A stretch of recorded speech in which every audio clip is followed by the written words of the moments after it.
Hello and welcome to the News Minute. I am Dhanya Rajendran. Joining me this week are my colleagues Shivani Kava and Anisha Sheth to discuss two stories that we have done from the state of Karnataka. It is about the anti-conversion bill in the state. When the Congress came to power in May 2023, one of their big promises was that they will repeal this law. At that time, Siddaramaiah had spoken to the News Minute and said he will surely repeal the law. It was also said in the Congress manifesto. But the Congress conveniently seems to have forgotten about repealing the law and what are the consequences on ground. That is what Shivani and Anisha have been investigating. So the Congress may forget its promise, but we will not.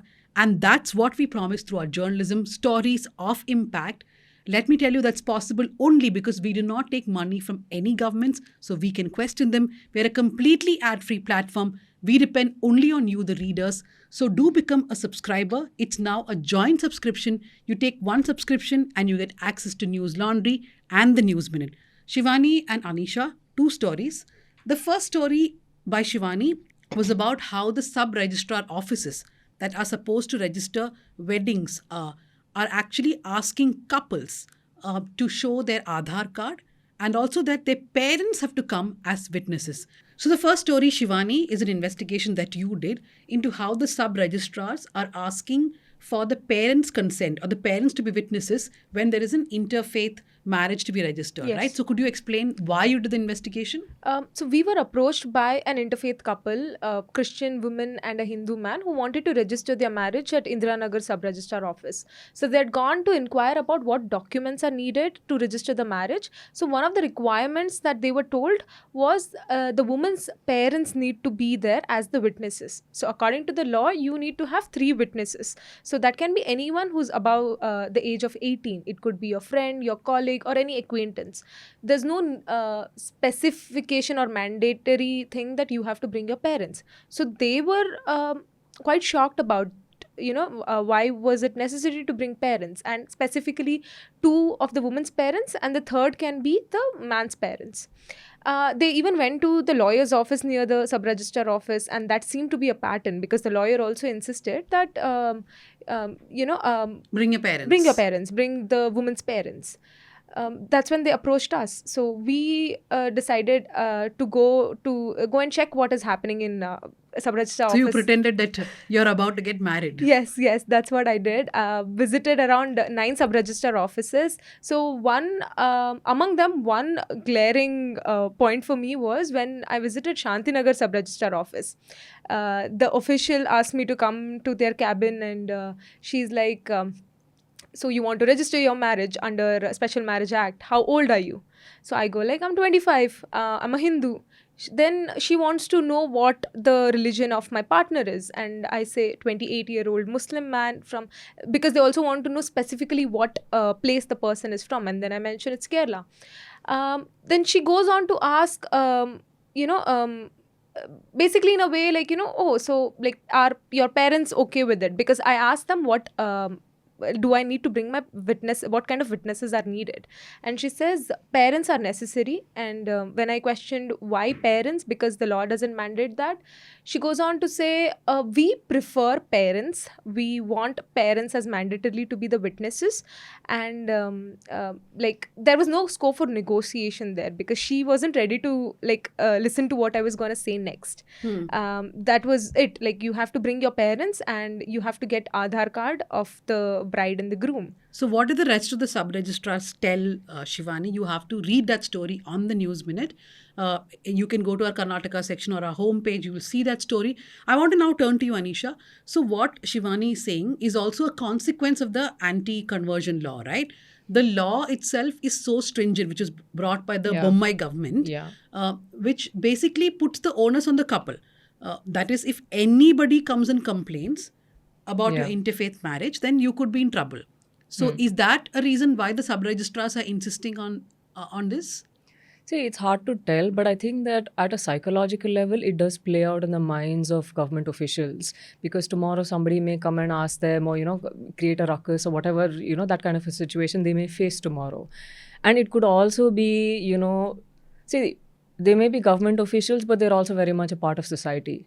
So it could also be their own personal prejudices, perhaps, which could be at play here, which could also be a consequence, or they may generally be wary of interfaith marriages because as a consequence of the law having been passed. But what does the law actually say? In fact, I remember reporting at that time that the Karnataka law is quite stringent. Some of the clauses which were struck down by the Gujarat High Court as unconstitutional were included in the Karnataka law. So just quickly explain the Karnataka anti-conversion law. See, ironically, it is called the protection to... No, the protection... Okay, wait. What is the law called, Shivani? Protection. Okay, it's called the Karnataka Right to Protection of Religion Law. Okay, but what it actually does is it prevents anybody from changing their faith if they want to. Okay, it doesn't matter whether you want to marry, don't want to marry, I mean, not planning to marry, it doesn't matter. If, say, tomorrow I find that I want to adopt a new faith and not the one that I was born into or not the one I was taught in my family, then I can't do it. You know, like say if I want to officially... Technically you can do it, but it's a very difficult process.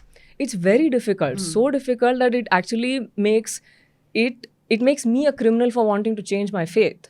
You know, because so the process is that if you want to convert, like say if you want to undergo an official religious ceremony of any kind to convert, then I have to go to the district magistrate in the district where I was born.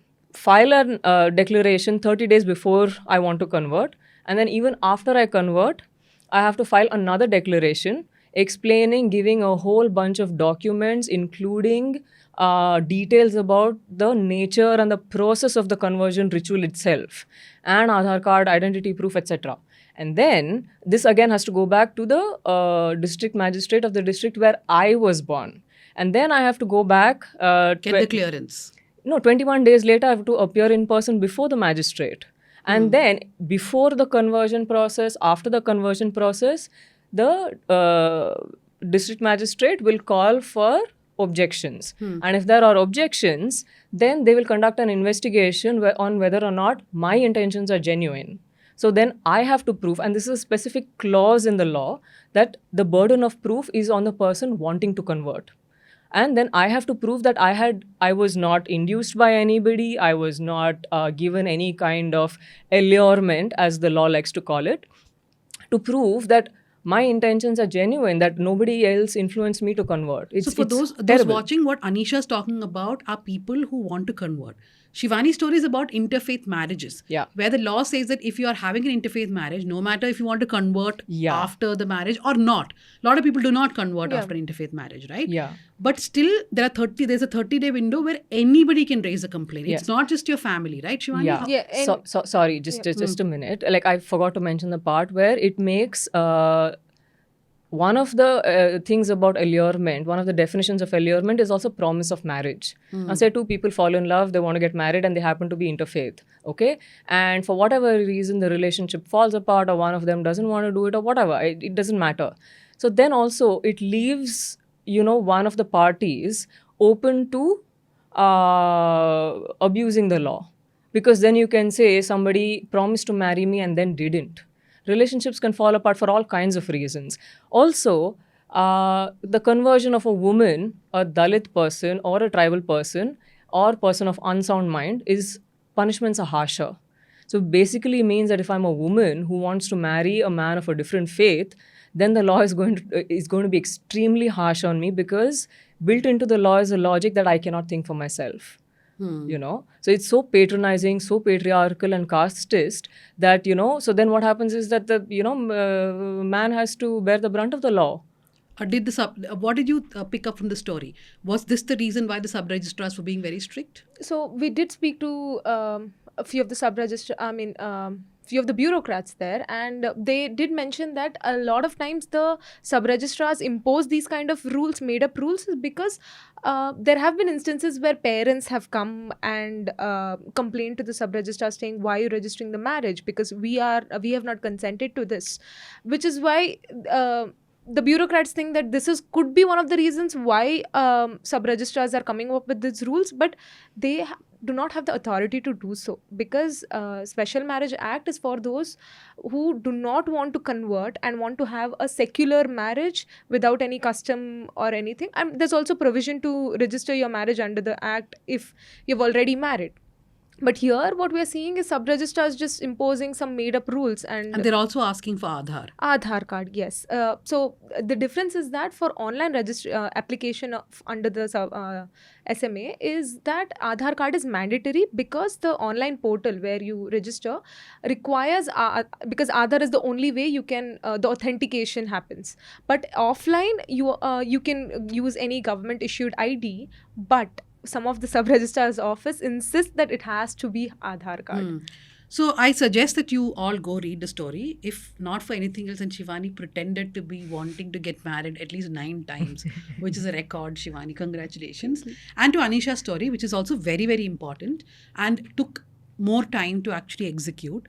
Now, the story is how the law, the anti-conversion law, has been used to harass people. So Anisha has got her replies through RTI as to how many cases were registered under this new law from 2022 to 24. And surprisingly, 9 cases out of 30 were registered during the Congress government, right? Yes. So did you speak to a lot of people who were at the receiving end, basically were booked, and were there couples in that? Okay, so there were 30 cases that we found according to the RTI reply. And so I went through each of the FIRs, and so what I found is that the majority of the cases were booked against people for for attempts to convert them through allurements to Christianity. There were a few. The accusation was that. The accusation, yes, the accusation was that. Similarly, there were other complaints with regard to accusations that somebody was trying to convert someone to Islam.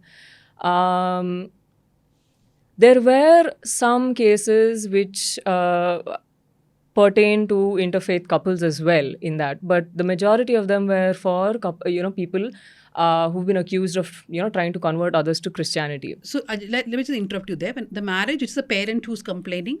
Yes. That there is a allurement or somebody's trying to convert my daughter, right? Yes, in some cases, yes. And what did you find about those people who are accused of trying to convert people to Christianity? Were they genuine? Were they genuine cases, or what did these people say?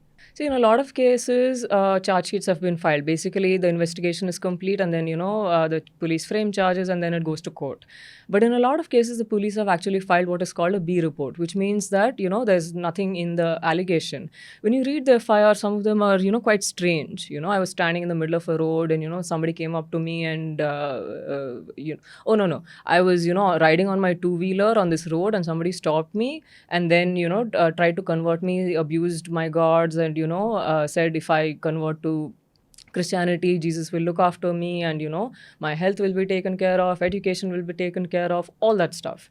Like several FIRs read like that. It's like a standard language almost, which is remarkably similar to what Hindutva activists keep going on and on about all the time.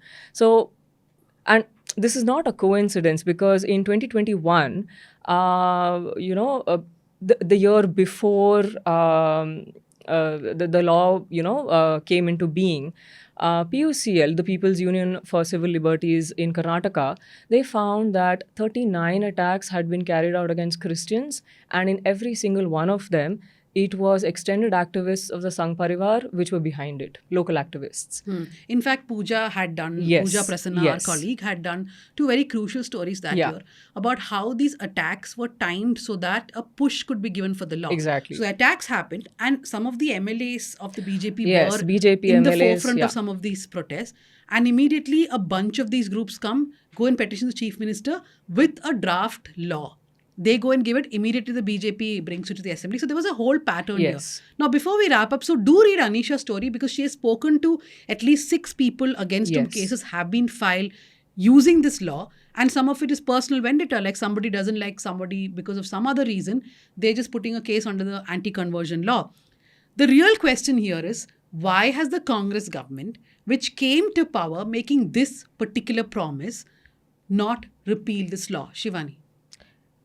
Interestingly, they did. They did say in 2023 July that they are going to repeal the law. In the cabinet, the decision was made, and after that, we did reach out to a couple of people in the ministry as well to find out why they have not repealed the law, or did they even know that like law existed and people Wait for the answer. The answer is yes. Yeah. They forgot about it. about it. Institutional memory loss. That's exactly the Yeah. word which is used. Institutional memory loss. People told us they forgot about it. One minister Yeah. said, really? Is it stuck somewhere? What happened? I said, I don't know. I'm asking Didn't you. he say, didn't we already repeal it? Is that not what he Yes, said? one person asked Yeah. if we already repealed it. I said, we have been trying to find, but clearly you have not.